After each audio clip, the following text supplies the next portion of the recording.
Hi everyone, in this video I will show you how to create engaging Facebook Reels.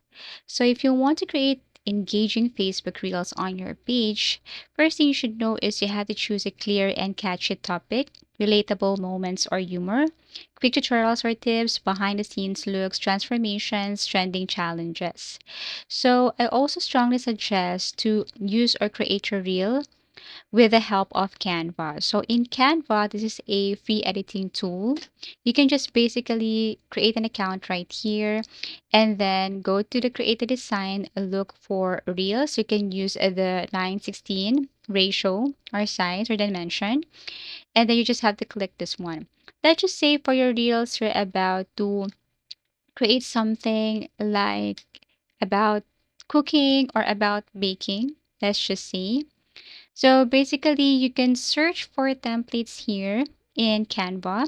Go to designs, look for something like cake or baking cake or something, cupcakes or something like that, or pancakes and so on. Then you should see different templates, and then all you have to do is to just drag the template design right here. You can add effects, text. You can change the background color. You can even change the picture if you have your own picture. All you need to do is tap on upload and then drag the picture right here to replace. So basically, all you have to do is to add page and then add more. So for example, if you want to create 40 seconds or 50 seconds, once you're done editing here in Canva, then all you have to do is tap on the share option. And then you have to look for the MP4 option right here. Once done, go back to your Facebook and then upload your reel. Here, you can add trending music or sounds. You can tap the music icon or use popular or trending songs. You can also adjust volume levels.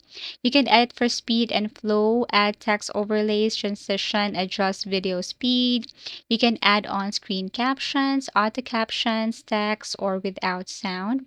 You can also write a catchy caption and hashtags right here and post at the right time. And basically that's it. Thank you for watching and see you again in our next video tutorials.